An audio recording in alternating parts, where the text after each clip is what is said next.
अखिल भूमंडलीय सर्व शिरोमणि मुनि समाज के संस्थापक आदि मुनीश्वर योगेश्वर सद्गुरुदेव शिव मुनि महाराज की जय।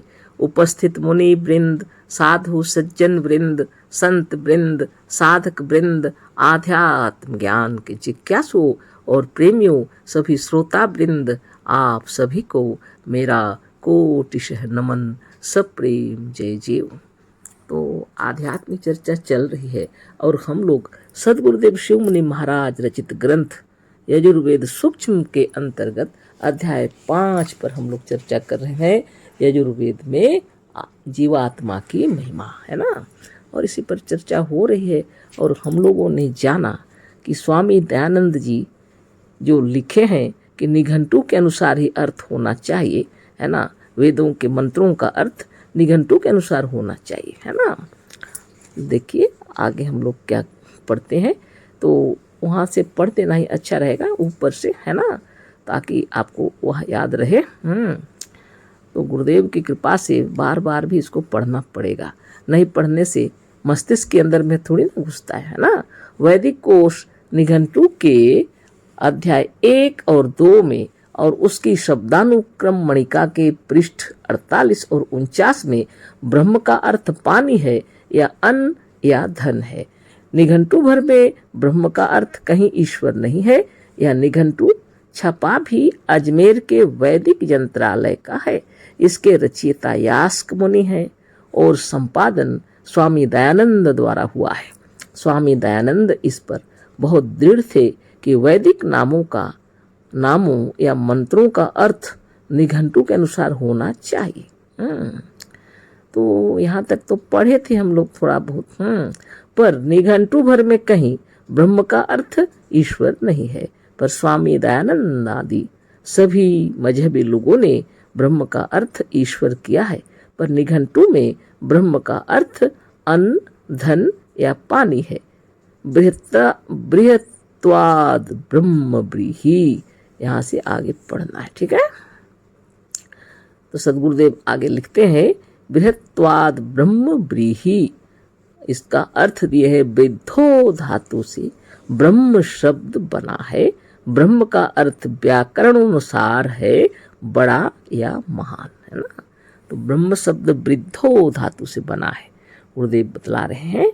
और इस शब्द का अर्थ व्याकरण के अनुसार बड़ा या महान होता है। ब्रह्म का अर्थ बड़ा या महान।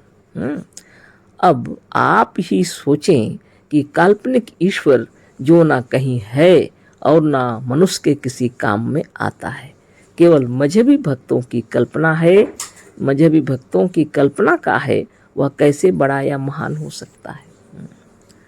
बहुत अच्छा से विचार कर लीजिए। सद्गुरुदेव कह रहे हैं, अब आप ही सोचें कि काल्पनिक ईश्वर जो मनुष्यों ने कल्पना की है, वो ईश्वर तो विचित्र बात हो गई ना। वो सब जगह सर्वव्यापक, वो ईश्वर यहाँ वेदों में कहीं देखने में नहीं आता है।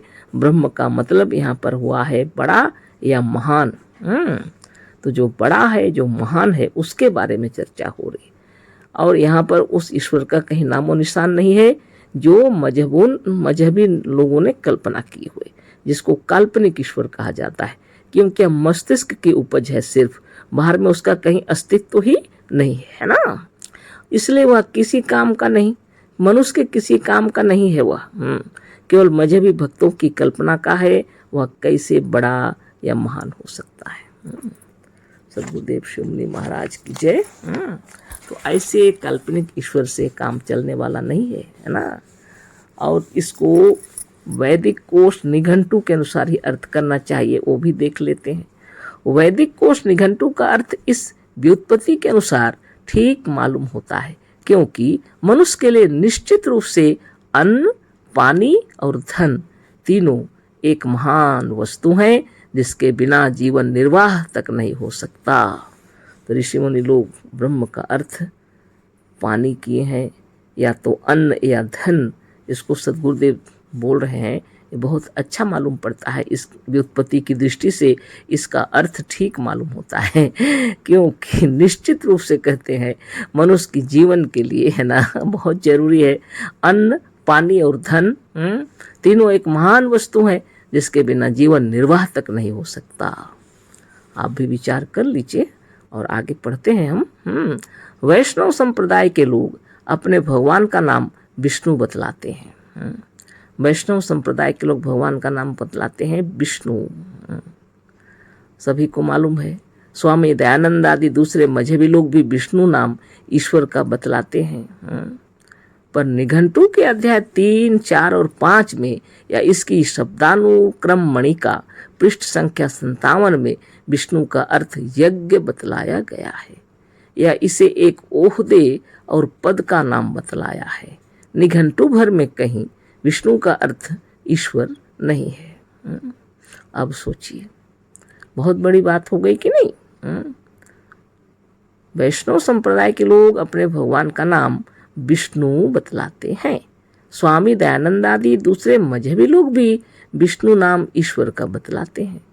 पर निघंटु के अध्याय 3, 4 और 5 खुद देख लीजिए या इसकी शब्दानुक्रम मणिका पृष्ठ संख्या 57 में विष्णु का अर्थ यज्ञ बतलाया गया है या इसे एक ओहदे और पद का नाम बतलाया गया है।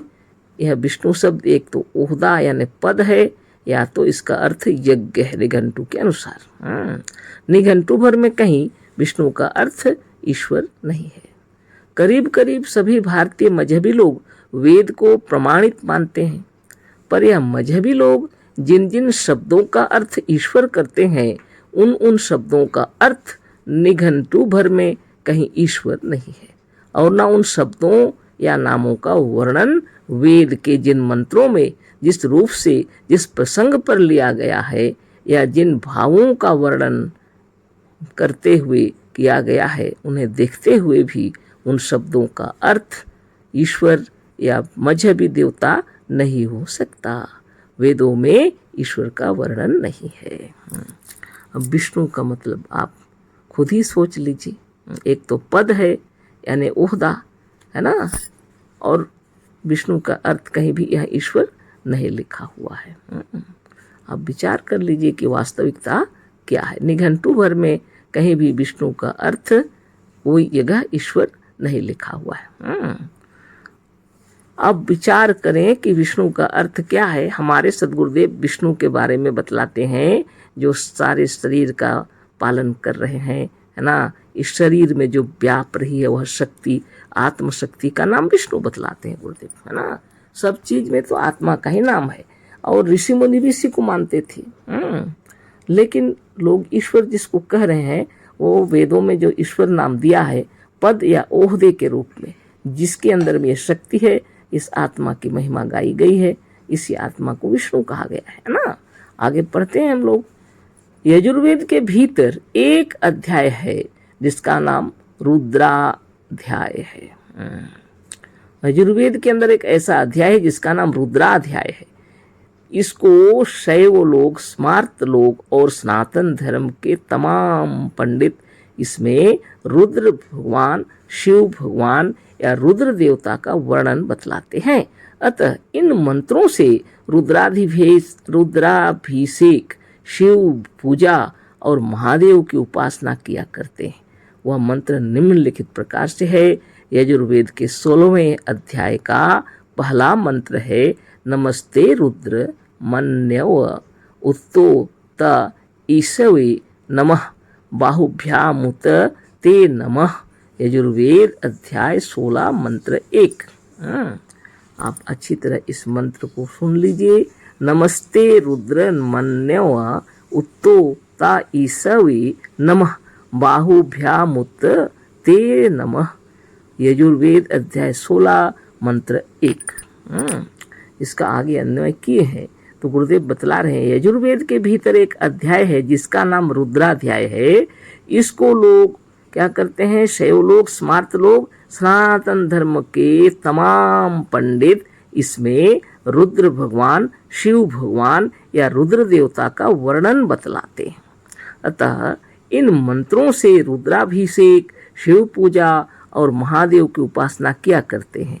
वह मंत्र जो है अभी हम लोगों ने पढ़े अब इसके अन्वय आप देख लीजिए और यह कैसे सही बैठता है देखा जाएगा।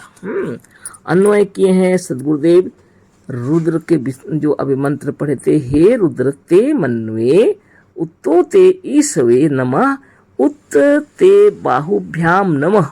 अब शब्दार्थ दिए हैं रुद्र, हे रुद्र। मन्नवे, मन्नवे मतलब होता है क्रोध के लिए, मन्नवे है ना। ते तुम्हारे, ते ईशवे तुम्हारे वाणों के लिए, उत्तो और, है ना। आप देखिए कितनी सुंदर तरीके से गुरुदेव अन्वय कर करके समझा करके हम लोग को बतला रहे हैं यह अर्थ क्या होना चाहिए। उत और नमः नमस्कार है, बाहुभ्याम दो भुजाओं के लिए।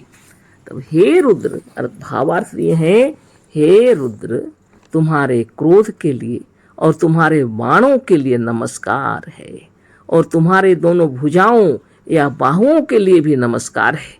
और ब्रैकेट में लिखे हैं गुरुदेव जिनके द्वारा बाण चलाए जाते हैं। अच्छा से अर्थ सुन लीजिए, हे रुद्र तुम्हारे क्रोध के लिए और तुम्हारे बाणों के लिए नमस्कार है, और तुम्हारे दोनों भुजाओं या बाहुओं के लिए भी नमस्कार है। उसका अर्थ है वह, और ब्रैकेट में गुरुदेव समझाने के लिए दिए हैं जिनके द्वारा बाण चलाए जाते हैं, जिन्हें भुजाओं से बाण चलाए जाते हैं। यह मंत्र है। मतलब यह कि इसमें रुद्र देवता का वर्णन है।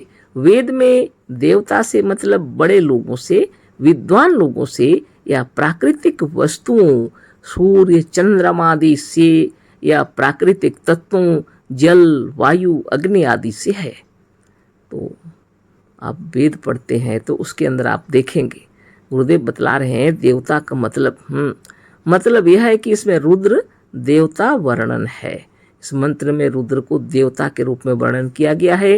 वेद के अंतर गुरुदेव कह रहे हैं देवता से मतलब बड़े लोगों से होता है, विद्वान लोगों से, या प्राकृतिक वस्तुओं के अंदर सूर्य चंद्रमा आदि से, प्राकृतिक तत्वों से भी है, जल वायु अग्नि आदि से इनको देवता कहा गया है वेद के अंदर। जैसा कि इसी यजुर्वेद के अध्याय 14 और मंत्र 20 में कहा गया है कि अग्निर देवता, वातो देवता, सूर्यो देवता, चंद्रमा देवता, वसवो देवता, रुद्र देवता। यजुर्वेद अध्याय 14 मंत्र 20। अर्थ दिए हैं गुरुदेव, अग्नि देवता हैं, वायु देवता हैं, सूर्य देवता हैं, चंद्रमा देवता हैं, योगी और ज्ञानी ब्रैकेट में दिए हैं। योगी और ज्ञानी लोग देवता हैं, और मनुष्यात्मा या जीवात्मा देवता हैं।